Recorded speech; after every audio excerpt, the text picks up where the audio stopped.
Chennai super Kings की team में होने वाले हैं बड़े बड़े बदलाव। आरसीबी की टीम को बदलना पड़ेगा अपना होम मैदान। नमस्कार दोस्तों, मैं यश तिवारी। आप देख रहे हैं क्रिकेट फटाफट का 1538वां एपिसोड। आज 12 जुलाई की तारीख है और रोज की तरह आज भी आईपीएल 2026 को लेकर दिन भर की 10 बड़ी रिपोर्ट, बड़ी खबरें आपकी स्क्रीन पर हम परोसेंगे। आईपीएल की हर खबर हर रोज सबसे पहले देते हैं। चैनल को सब्सक्राइब नहीं किया है तो भाई सब्सक्राइब का बटन नीचे है, फटाफट कर दो, बेल आइकन दबा दो। चलिए दोस्तों, शुरुआत कर लेते हैं इस वीडियो की आज दिन भर की पहली बड़ी रिपोर्ट के साथ। तो ये खबर दोस्तों निकल कर आ रही है आरसीबी को लेकर। दरअसल दोस्तों बेंगलोर में स्टैम्पीड की घटना हुई थी, हम सबने देखा कि वो कितना भयावह मंजर था। 11 लोगों की दुखद मृत्यु हो गई थी उसमें। और उसके बाद भैया कर्नाटक हाईकोर्ट ने एक कमेटी बिठाई थी जो इसकी जांच कर रही थी। उस कमेटी ने रिपोर्ट जो है वो सबमिट करी है। कर्नाटक की सरकार को ये रिपोर्ट सबमिट की गई है जिसमें royal Challengers Bangalore, Karnataka state cricket association, Karnataka की पुलिस और डीएनए जो कि मैनेजमेंट एजेंसी है, जो कि बड़े बड़े इवेंट्स कराती है, इवेंट मार्केटिंग एजेंसी है, उन सभी को दोषी ठहराया गया है और उस आधार पर केसेस हो सकते हैं। रिपोर्ट यह है कि रॉयल चैलेंजर्स बेंगलोर के ऊपर जुडिशियल केसेस हो सकते हैं और यह कंडीशन आईपीएल के लिए बड़ी दुखद हो जाएगी, क्योंकि आईपीएल के नियमों में लिखा है कि अगर किसी भी टीम के ऊपर किसी भी तरह के क्रिमिनल चार्जेस होते हैं तो उस टीम को डिसबैंड, डिफंक्ट कर दिया जाए।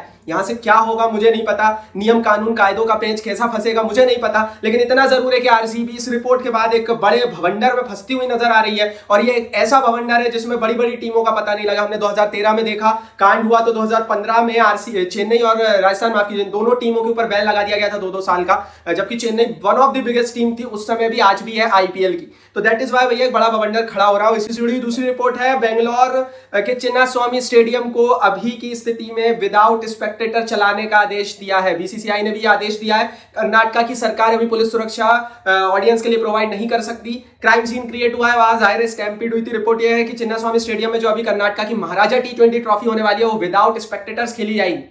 आपको बता दूं दोस्तों कि स्पेक्टेटर्स की एंट्री का जो परमिशन है वो कर्नाटक की सरकार से और कर्नाटक की पुलिस से लेनी पड़ती है, एनओसी। और ये अभी दोनों ही रेडी नहीं है चिन्नास्वामी स्टेडियम में किसी भी बड़े इवेंट कराने के लिए। आगे बढ़ते हैं, तीसरी बड़ी रिपोर्ट की यहाँ से बात करते हैं। तो रॉयल चैलेंजर्स बेंगलोर की टीम को अपने बेसेस शिफ्ट करने पड़ सकते हैं। जी हाँ, उनके होम मैचेस चिन्नास्वामी स्टेडियम में होते हैं, लेकिन रिपोर्ट यह है कि अगर ऐसा ही बनी रही स्थिति अगले साल तक, क्योंकि भैया सरकारी मामला है यहाँ, तो कितने भी साल तक कुछ भी चल सकता है, तो रॉयल चैलेंजर्स बेंगलोर की टीम को अपने बेसेस शिफ्ट करने पड़ सकते हैं और आरसीबी की टीम फिर हो सकता है कर्नाटक के किसी दूसरे शहर में अपने होम मैचेस कराएं। कुछ लोग ये बोल रहे हैं कि मैसूर में कराए जा सकते हैं, लेकिन मैसूर और बाकी कर्नाटक के जितने भी शहर में स्टेडियम्स हैं उनमें कैपेसिटी नहीं है उतनी बड़ी बड़ी, स्टेडियम सुविधा तो मौजूद है। ऐसी कंडीशन में एक बड़ा मसला फंसता हुआ आरसीबी के लिए नजर आ रहा है और हो सकता है कि अगले साल हम बेंगलोर में मैचेस होते हुए ना देखें। आरसीबी भी दिखेगी या नहीं, इसको लेकर भी अब बड़ा प्रश्न चिन्ह है आज जो रिपोर्ट आई है उसके बाद। आगे बढ़ते हैं दोस्तों, अब यहां से बात कर लेते हैं दिन भर की चौथी बड़ी रिपोर्ट की। तो ये खबर, ये रिपोर्ट चेन्नई के हवाले से निकल कर आ रही है। चेन्नई सुपर किंग्स के मैनेजमेंट ने एक नया प्लान बनाया है चेन्नई सुपर किंग्स की ब्रांड वैल्यू को बूस्ट करने के लिए। रिसेंटली आंकड़े आए थे जिसमें चेन्नई सुपर किंग्स की ब्रांड वैल्यू कम हो गई और जो इंडिया की सबसे बड़ी आईपीएल की जो सबसे महंगी टीम हुआ करती थी वो नंबर 3 पर खिसक गई। इसका रीजन था महेंद्र सिंह धोनी के एंड ईयर्स, क्योंकि धोनी जाएंगे तो उसके बाद क्या होगा,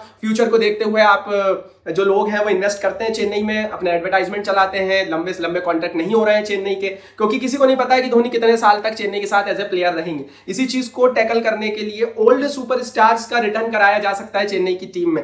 पुराने जो सुपरस्टार्स थे जिनके बल पर चेन्नई सुपर किंग्स इतनी बड़ी टीम हुई थी, उनकी एंट्री चेन्नई में होने वाली है। अब आप लोग यही सोचोगे यार पुराने सुपरस्टार कौन, तो यार आपको याद होते होंगे सुरेश रैना, याद आते होंगे जड्डू तो ऑलरेडी है, आपको ब्रावो याद आते होंगे, कई मायनों में एक जमाने में मुरलीधरन भी हुआ करते थे, ब्रैंडन मैकलम भी खेले, धोनी तो है ही। और इसी से जुड़ी हुई पांचवी बड़ी रिपोर्ट है, 2 नए कोचेस की एंट्री चेन्नई अपनी ब्रांड वैल्यू को बूस्ट करने के लिए करा सकता है। सुरेश रैना और ड्वेन ब्रावो रिपोर्टेडली जुड़ सकते हैं चेन्नई सुपर किंग्स की टीम के साथ। सुरेश रैना बैटिंग कोच बन सकते हैं, ड्वेन ब्रावो बॉलिंग कोच बन सकते हैं, असिस्टेंट कोच भी ब्रावो को बनाया जा सकता है। ऐसी कंडीशन में जो पुराने सुपरस्टार्स है वो भी डगआउट में दिखेंगे, धोनी ऑलरेडी दिखेंगे, थोड़ा सा ब्रांड वैल्यू को बूस्ट मिल सकता है। दूसरी बड़ी चीज, चेन्नई के मैनेजमेंट का मानना यह है कि जो पुराने सुपरस्टार्स जुड़ेंगे वो एज ए कोच और एज ए सपोर्ट स्टाफ जुड़ रहे हैं, तो आने वाले 10 सालों तक भी टीम के साथ जुड़े रह सकते हैं और ऐसी स्थिति में मैदान पर उनकी प्रेजेंस चेन्नई को वो बल, वो ताकत देती रहेगी ब्रांड बूस्ट में। एंड दैट इज वाई ये हो सकता है। रिपोर्ट तो ये भी है कि महेंद्र सिंह धोनी अगर आने वाले 2 सालों में आईपीएल से संन्यास लेते हैं तो भी वो टीम के साथ बने रहेंगे एज ए मेंटोर बनकर। तो बड़ी बड़ी रिपोर्ट है, कोचेस को लेकर भी आ चुकी है। आगे बढ़ते हैं दोस्तों, छठवीं बड़ी रिपोर्ट की, छठवीं बड़ी खबर की यहाँ से बात करते हैं। तो यार देखो, कल दूसरा दिन था, India England series Lord test का तीसरा टेस्ट मैच चल रहा है लॉर्ड्स में। कल के दिन हमने इंग्लैंड को ऑल आउट कर दिया, 387 पर इंग्लैंड ऑल आउट हो गई। इंडिया के 145 रनों पर 3 विकेट गिर चुके हैं और इंडिया अभी भी 242 रन पीछे, मतलब अभी भी भारत की टीम को यहां पर दूसरी इनिंग में, आज तीसरा दिन है, पहले 242 रन करने पड़ेंगे ताकि ये लीड खत्म हो अंग्रेजों की। उसके बाद 242 से आगे ज्यादा रन होते हैं तो फिर हम इंग्लैंड को लीड देंगे। उसके बाद सेकंड इनिंग शुरू होगी। बड़ा ही टफ मैच लग रहा है, 2 दिन हो गए, अभी 2 ही इनिंग हुई है। आज का दिन बड़ा डिसाइसिव होगा। अगर आज पूरे दिन भारतीय बल्लेबाज टिके रहते हैं तो ये टेस्ट मैच सचमुच इंटरेस्टिंग हो जाएगा, लेकिन अगर आज भारत जल्दी ऑल आउट होता है तो ये इंग्लैंड की तरफ खिसक सकता है। लॉर्ड्स हमेशा से ही क्रिकेट में भाई सबसे बड़ा एक अचीवमेंट रहा है, भारत यहां पर जीता भी है, लेकिन इस मैच में भारत बड़े खिलाड़ियों के एक्सपीरियंस के बिना गया है और उम्मीद है कि भारत जीते। और इसी जुड़ी सातवीं बड़ी रिपोर्ट है, जसप्रीत बुमराह की लॉर्ड्स में एक स्पेशल परफॉर्मेंस हमें देखने को मिली। 5 विकेट निकाले कल ऑल आउट करने में। इंग्लैंड में सबसे अहम रोल इंग्लैंड को ऑल आउट करने में जसप्रीत बुमराह का रहा और परफॉर्मेंस करने के बाद एक बयान दे दिया। उन्होंने कहा even they criticise Sachin sir, तो उन्होंने बड़ी बात कही। उनको जो क्रिटिसिज्म लगातार उनके ऊपर चल रहा है कि आईपीएल तो पूरा खेलते हैं लेकिन जब इंटरनेशनल क्रिकेट की बारी आती है तो फिर इंजरीज भी हैं, तमाम चीजें वर्कलोड मैनेजमेंट को लेकर है। तो उन्होंने बड़ी बात कही। उन्होंने कहा भैया मेरे ऊपर क्रिटिसाइज कर जो भी लोग क्रिटिसाइज मुझे कर रहे हैं वो पैसे कमा रहे हैं, एक चीज उन्होंने कही। दूसरी चीज उन्होंने कही कि सचिन तेंदुलकर मतलब सचिन सर को भी इसी तरह से कई लोगों ने क्रिटिसाइज किया, लेकिन वो अभी भी गॉड ऑफ क्रिकेट है। देखो यार, बात तो सही है बुमराह की। लॉर्ड्स में जाकर इंग्लैंड के खिलाफ इंग्लैंड की धरती में 5 विकेट निकाला हर कोई नहीं कर सकता, ये जसप्रीत बुमराह ही कर सकते हैं। भारत में ऐसे गेंदबाज ना के बराबर है जो इस तरह की गतिविधियां कर पाए, and that is why Bumrah की बात सही है, बुमराह के लिए लाइक बनता है। आगे बढ़ते हैं 8वीं बड़ी रिपोर्ट की, 8वीं बड़ी खबर की यहां से बात करते हैं। तो केकेआर ने एक बड़ा प्लान तैयार किया है 2026 के आईपीएल की नीलामी से पहले। 50 करोड़ रुपए का एक पर्स तैयार कर रही है केकेआर। ये 50 करोड़ रुपए का पर्स खिलाड़ियों को रिलीज कर तैयार होगा, जिसमें Venkatesh Iyer, Andre Russell, Nortje, Spencer Johnson और डी कॉक, इन 5 खिलाड़ियों को रिलीज कर जो टोटल पर्स वैल्यू हो जाएगी केकेआर की वो 48 करोड़ हो जाएगी। उसके बाद जितना पर्स अगर एक्स्ट्रा बीसीसीआई ऐड करवाता है वो और मिलेगा।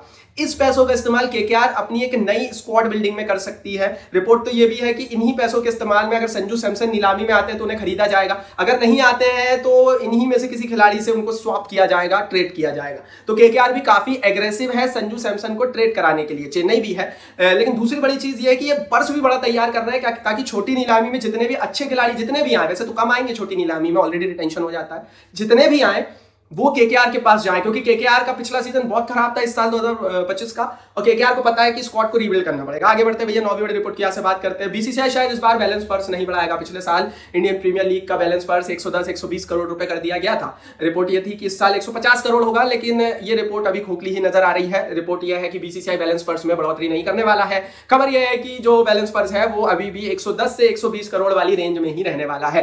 राइट नाउ पूरी दुनिया में अगर मैं क्रिकेट की लीगों की बात करूं तो आईपीएल में टीमों का बैलेंस पर्स में सबसे बड़ा होता है, और इसके बाद जो दूसरी लीगें आती है उसमें साउथ अफ्रीका T20 लीग है जिसे SA20 कहा जाता है, जिसमें बैलेंस पर्स लगभग 15 से 20 करोड़ का होता है। तो आप अंतर यहीं पर देख सकते हैं कि खिलाड़ियों को लेने की प्रक्रिया में ही कितना पैसा टीमें आईपीएल में खर्च करती हैं। हालांकि कई मांगे उठती आई हैं कि खिलाड़ियों को अभी भी आईपीएल में अंडरपेड किया जाता है, और ये बात मैं भी सहमत हूं, क्योंकि जब हम दुनिया की दूसरी लीगें देखते हैं जैसे फुटबॉल्स की लीगें हैं, पैसा वो उतना ही कमा रही है जितना आईपीएल वाले कमा रहे हैं, लेकिन वहां जो खिलाड़ी है उसको 100-100 करोड़ दिए जाते हैं। यहाँ आईपीएल उतना ही पैसा कमा रहा है, लेकिन खिलाड़ियों को जो मैक्सिमम अमाउंट दिया जाता है 20 से 25 करोड़ दिए जाते हैं। तो ऐसा भाई आप कर सकते हो कि आप यहां से कम 4 to 5x का इंक्रीज खिलाड़ियों की सैलरी में करो, क्योंकि खिलाड़ी है तो ये खेल है, अदरवाइज ये खेल ही नहीं है। आगे बढ़ते हैं भाई 10वीं रिपोर्ट की आज से बात करते हैं। अमेरिका का आईपीएल जिसको मेजर लीग क्रिकेट कहा जाता है, उसका कल प्लेऑफ मैच हुआ जिसमें चेन्नई हार गई और अब फाइनल होगा 14 तारीख को वॉशिंगटन और मुंबई इंडियन न्यूयॉर्क की टीम के बीच। 14 जुलाई को सुबह 5:30 बजे ये मैच जियो हॉटस्टार पर लाइव आने वाला है।